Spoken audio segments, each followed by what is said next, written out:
Welcome in. It is another NFL preview here on Sports by the Book for the 2025 season. And today we head to the Bay Area for the San Francisco 49ers. I'm Jeff Parles. She's Alex White. Alex, really, there's no polite way to put it. 2024 was a train wreck for the 49ers. They go 6-11, all the injuries that you can imagine. But here you go, a juicy schedule for them and a high win total after a 6-11 campaign a year ago. Really one of the wildest, most unusual trends and streaks, right, from the 49ers in 22 years, either missing the playoffs completely or making it all the way to the NFC Championship game. So we'll see if that can happen again here. You're right, because they did finish last in this division, fared well. They have a very easy schedule ahead of them. So a new look defense. They spent 5 of their first picks on the defensive side. So really trying to reamp that. They have a new DC there with Robert Saleh coming back.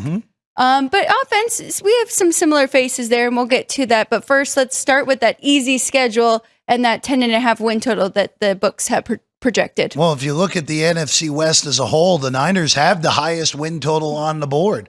It's higher than the Rams, who, of course, won a division a year ago, even though there's a lot of question marks about Matthew Stafford's back at the current moment as we're recording this. Niners at 10.5, juiced under slightly. They're minus 200 to make the playoffs. They're plus 165 to win the division. That's actually, even with the highest win total in the division, they're not the betting favorite here at the South Point. So keep that in mind. At plus 165 to win the West, 7-1 to win the NFC, 14-1 to win the conference. And, you know, Alex, again, it's a roster for the Niners that, at least offensively speaking, it doesn't look too different, but it's, again, no more Deebo Samuel. We'll get to that side of the ball in a little bit.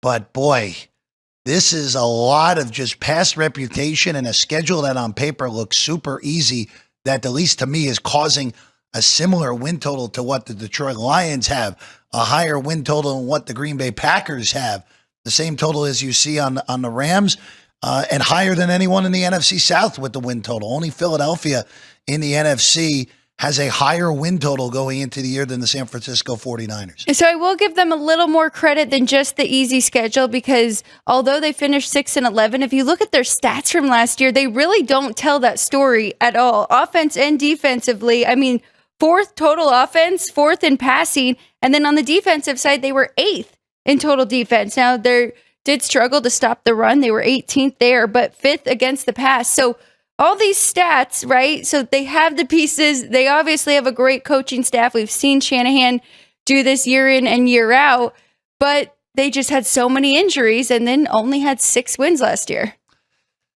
And this has been the thing with the Shanahan, the bad years for Kyle Shanahan in San Francisco, other than year 1 where he inherited a horrible roster and then they ran the table after the bye week, essentially, with Jimmy Garoppolo there.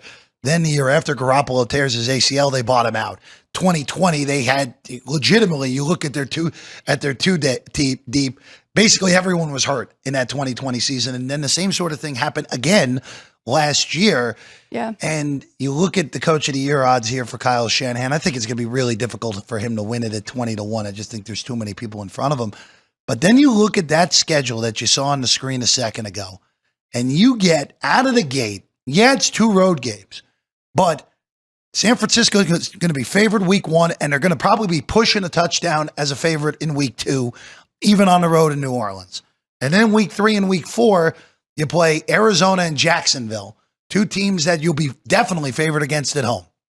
Now, Arizona, remember, smoked them twice, smoked them especially in San Francisco a year ago, yes, as an early season surprise, where that was kind of the moments like, oh, there might be something really wrong with the 49ers, even though the Cardinals were a little bit better than we expected a year ago. But, Alex, those first 4 weeks, I expect them to win the first 4 games. I expect them to get out 4-0, and then you got the Thursday night showdown with the Rams, and you got the game at Tampa right after that. But, I mean, look at this. Look at this schedule of these home games this year. The games at home outside of the division, Jacksonville, Atlanta, Carolina, Tennessee, Chicago, Jacksonville. That's it. It is a weak home slate. Now, granted, they have one less home game because the AFC has the extra home game this year. But those are 5 games, unless if, again, I love the Bears going into the year, but Niners will still probably be favored in week 17 unless if injuries have happened and the Bears are even better than I think. But they're going to be favored in all those games. And then you look at the road games at the Browns, at the Giants, at the Colts, at New Orleans. There are a lot of super winnable games here. I mean, Alex, they could be favored.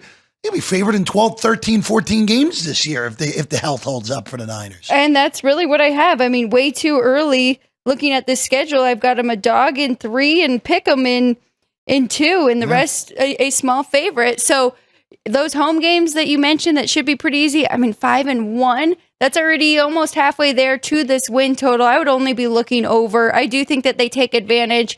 I do think the coaching staff does just enough to get them there, even if their power rating is about 10th. And that we aren't used to seeing that from this 49ers team. In the last few years, they have been one of the top 1, 2, or I shouldn't say top 2. Top 5, definitely, in the last few years here, especially after just going to the Super Bowl 2 years. That first game is very intriguing. Yes. And if you are playing this, you might want to fill out a couple going both ways here with Seattle and the Niners, because what Mike McDonald is doing there with their defense could give them a little trouble. Sam Darnold, of course, offense. We don't know about that.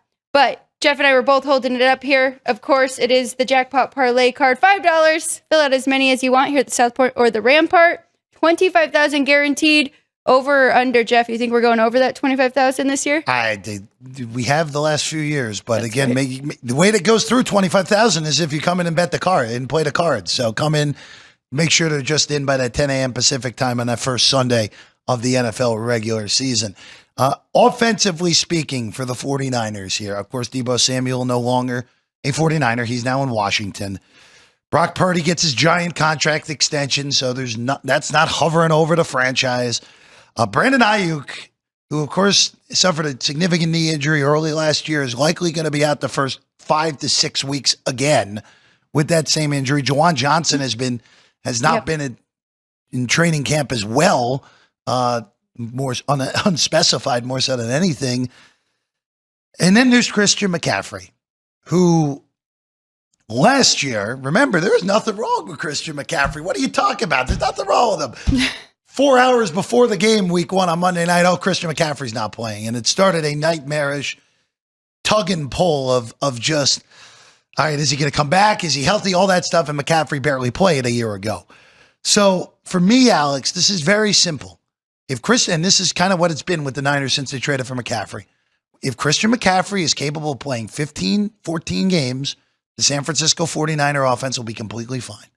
If they're relying on Garundolo and James and Taylor and Vaughn, by the way, Garundo and James are currently hurt as well. So if we're going way down the depth chart, Jeff Wilson Jr. is back on the roster again. You're looking at a scenario where you're in big trouble if Christian McCaffrey is unable to play a bulk, if not all, of these games this year, especially with a wide receiver room that is, look, I expect Jennings to be there week 1, but it's Jennings, Ricky Pearsall, and Demarcus Robinson, who had a nice season for the Rams a year ago, but that's not overly imposing. Even when Ayuk gets back, that's not overly imposing in that receiver room. Jennings, of course, most productive receiver in 2024, so they do need him. They got to get Brandon Ayuk back. And Ricky Pearsall, like you said, like what we saw from him in year 1, of course, George Kittle, one of the best tight ends in the game, definitely. I think CMC will be okay, and that is just speculation, but they missed the playoffs. Season ended early, like you mentioned. Had that injury to start the year, tried to come back, and then it was something else, like a little bit of a knee there. So I feel like they've had plenty of time to get him fully healthy, ready to go for the full season. Now, while I say that, he has missed 24 games over the past 4 seasons, so that is always in question here, but I got to imagine they've had enough time to rehab him and get him fully healthy for this year.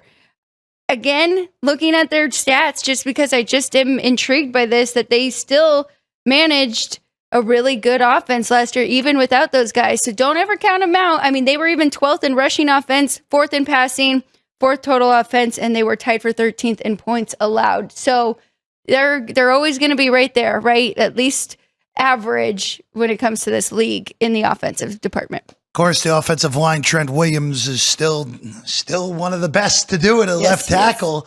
Even at the age of 37, he's the third favorite in the new Protector of the Year award at 10-1. I do have questions about the rest of their offensive line with Dominic Pooney at right guard, McKivitz at right tackle, Jake Brendel at center, and then either Zakia or Barch at left guard.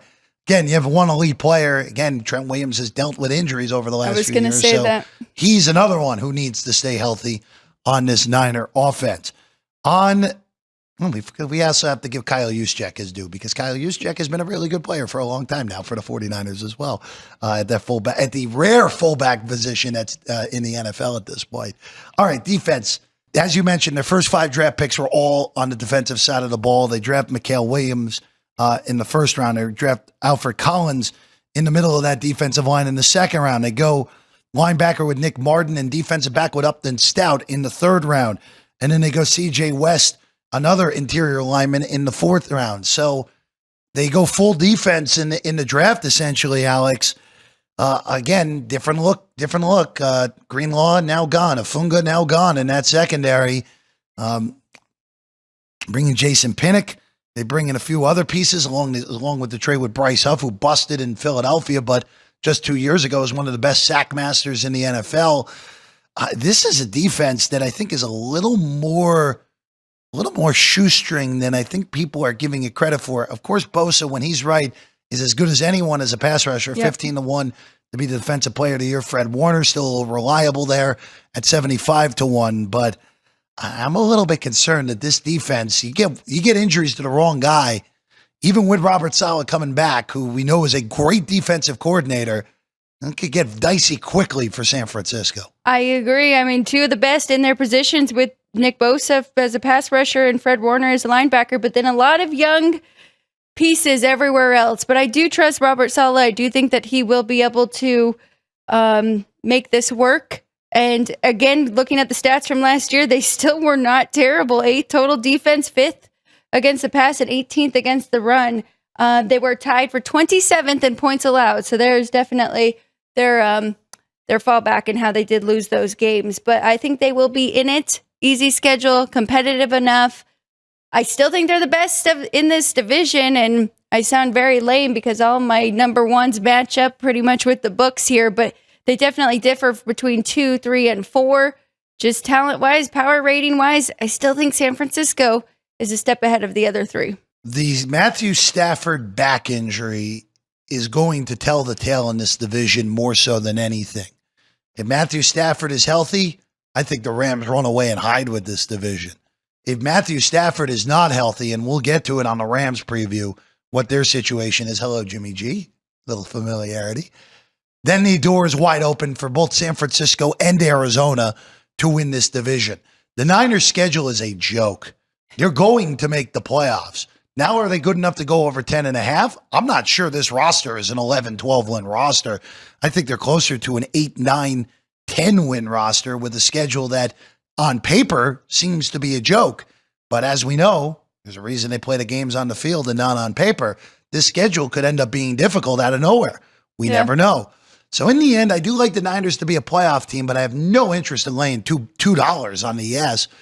And I'm not strong enough to go over. I think they're 10-7 or 9-8, which is good enough for the 6 or 7 seed in the NFC. But in the end, they could win the division at 10-7 because if Matthew Stafford is not there for a chunk of the Rams season and it's Garoppolo, that's a big hit to the Rams who won the division a year ago.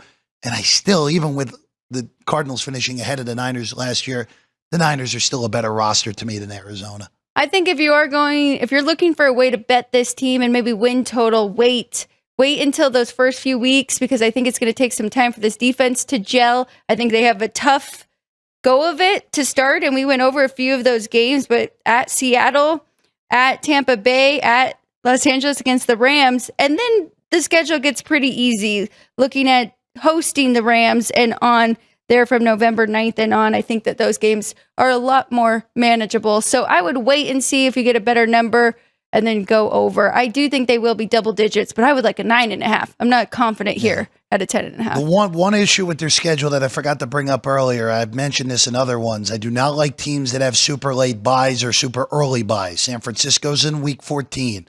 For a team with injury concerns, that is a problem potentially, to not have an opportunity to reset everything in the middle of the year.